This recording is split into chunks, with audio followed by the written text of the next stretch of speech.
嗰邊係長坡大隊，嗰邊係西瓜坡。你睇依家東馬人嚟釣魚話點解呢？因為最近啲粉絲反映啊，好多落飛咧。自從多人釣了之後呢，新釣位就變成老釣位。你人釣得多，日日打窩咪養得堆落飛嚟嘅啦。各位叔伯兄弟，阿哥嫂，大家好，好耐冇見啦。佢係石灣街道辦個隔塘村啊，外面呢就係羅江啦。依家睇唔到，但係呢我哋等陣行下去呢，外面就係好靚嗰片釣魚嘅位置。今日我就帶大家點樣揾呢避開羅非市嘅位置啊。嘅大家睇我今日揾個位置喎，左手邊呢有條高速橋，右手邊呢佢有一隻小島。大家睇到正對面呢有一隻涼亭啊，我嘅隻位置好好人。今日我就先嚟個試試水深，大概釣1節竿嘅深度，米幾水。揾到水深之後呢，就嚟佢開隻位置啦，佢釣魚啦。我依家呢暫時啊睇啱身後嗰隻位置啊，按照我釣土令嘅水深呢，我先將浮漂呢推到大概1節竿嘅深度。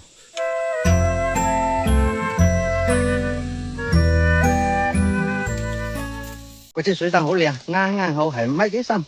依家我就清理嗰隻位置，開隻新位置出來。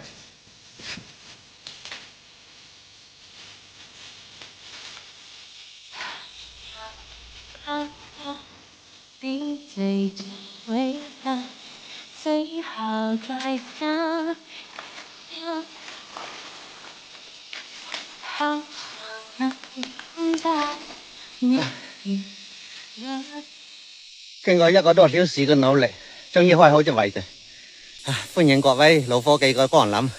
新開隻位啊，先提前打窩啫，因為動作太大，佢嚇走啲魚啊。我哋要提前打窩，引啲魚會來嚇。西部風02秒有顆粒，星微版啊。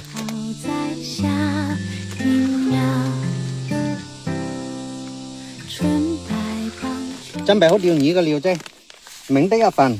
在化州釣魚我都係中意用嗰隻搭配啊，你微濃呢，引魚嘅速度快呢。幼鯪鮮一份，小量赤尾青。天氣熱呢，加幾啲果鮮啦。水個比例就1比1。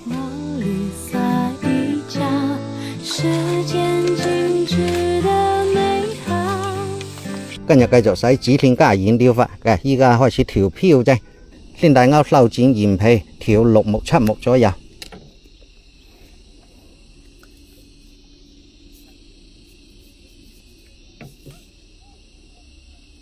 隻漂慢慢下沉，1、2、3、4、5、6、7，靚。大鈎調7目，然之後佢有塊鹽皮呢，就加落下鈎機，將個塊鹽皮包上粒太空豆上面。咁樣指辮加鹽嘅呢，就整好啦哇，釣2目到3目左右。好，依家開始正式釣魚啊！大家睇翻我嘅操作喎。所以而家已經前面打到窩嘅，但係呢，我哋要引一引魚。令到呢底下呢土靈啊瘋狂起身，捏狗料，大概都係鵪鶉蛋嗰啲大細。嗱，拋落我釣魚嗱隻位置，嗱等嚿料到底之後呢，一抽佢底下啲料啊落水底啪一聲就散發開嚟。然之後呢準備好魚蹼啊，空軍就唔係怕空軍，即係睇料多料少噶係咪？好，咁樣就開始啦嘛嚇，拉料好靚嘅狀態啊！我都介紹俾大家使嘅啲搭配，打盆辣相當好使，慢慢釣得嚟。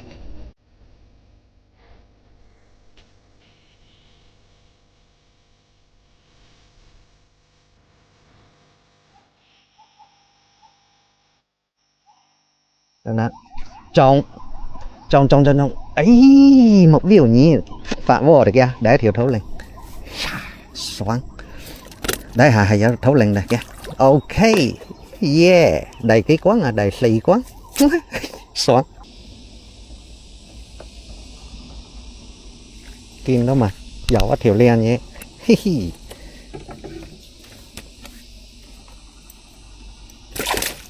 依家出太陽嚟嘅，我又開咗一份呢花生香到神奶香噶，我調得呢味道淡呢，呢感覺呢有呢落飛啦，呢窩呢搞啊！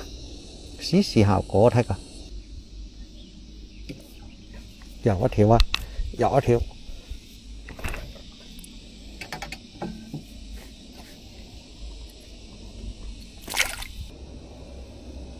又一條，哎，好過癮！ wow này nhỉ cho trông này sẽ trông nhặt xấu cái này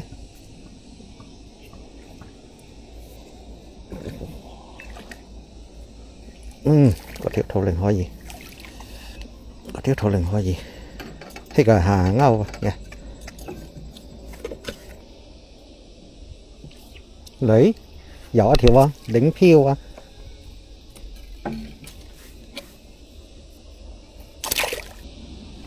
lại dầu hay thấu lên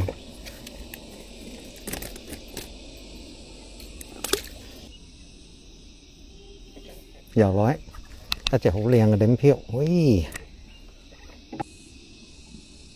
lại đấy đấy hữu liền này thấu lên quá wow dầu phải hàng ngầu đánh phiêu có vài hiện đại ý cả sau con là bây đại cả thấy cả nhà cái sau vậy cắm cọ mà xíu đổ mà quăng cái gì hay giàu cơ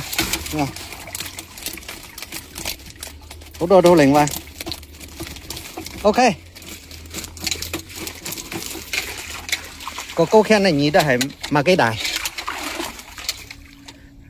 chỉ hơi cổ lên bàn là đại điếu này đài thì có thấu lên đấy cả